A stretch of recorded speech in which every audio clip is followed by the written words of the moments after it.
Hi అండి.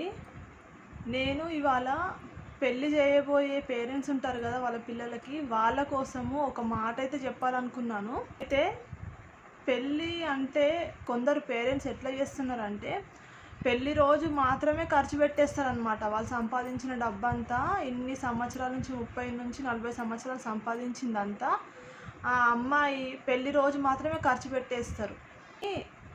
వచ్చిన వాళ్ళు ఏమనుకుంటారు, పెళ్ళికే ఇంత ఖర్చు పెడుతున్నారంటే వీళ్ళు వెనకాల ఇంకెన్ని కోట్లు ఉన్నాయో ఎన్ని లక్షలు ఉన్నాయో అని అనుకుంటారా లేదా?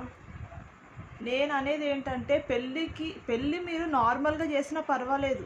మీ అమ్మాయికి రేపటి రోజు ఏదైనా ఉండేటట్టు ఏదైనా డబ్బు కానీ అట్లాంటిది ఏదైనా చేసి పెడితే, ఆ ఫిక్స్డ్ డిపాజిట్సో లేకపోతే ఇంకేదైనా ఫైనాన్షియల్గా ఏమైనా హెల్ప్ అయ్యేటట్టు చేస్తే చాలా బెటర్గా ఉంటుంది. ఎందుకంటే మీరు 30-40 ఏళ్ళు సంపాదించిందంతా కూడా మొత్తం ఒక పెళ్లి రోజు ఖర్చు పెట్టేస్తే వచ్చిన వాళ్ళది ఎంత నరదిష్టి తగులుతుందండి.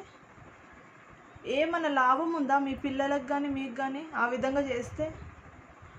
ఆహా ఓహో అని పొగడంగానే అయిపోతుంది. ఇక ఎందుకో ఒక్క రోజులో మొత్తం ఖర్చు ఎందుకు పెట్టేస్తారు? మీరు సంపాదించిన సంపాదన అంతా నాకు అర్థం కాదు. చూసే వాళ్ళకి అనిపించాలన్నమాట, ఓహో ఎన్ని కోట్లు ఉన్నాయో, ఇంకెన్ని లక్షలు ఇచ్చిండ్రో వీళ్ళ అమ్మాయికి అని చెప్పేసి కళ్ళు మండలు అందరు. ఇంకా కాపురం అయితే అసలు ఎప్పటికీ మంచిగానే ఉండదు ఇక. ఎందుకంటే మొత్తము నరదిష్టి అనేది ఎట్లుంటుందండి, కనీసము ఒక బండరాళ్ళు అయినా కూడా వలిగిపోతాయంట నరదిష్టికి, అట్లుంటుంది. మీరు ఏదన్నా ఫైనాన్షియల్గా పిల్లలకి ఏమైనా హెల్ప్ చేస్తే, హస్బెండ్ వైఫ్కి ఏమైనా పెడితే బాగుంటుంది.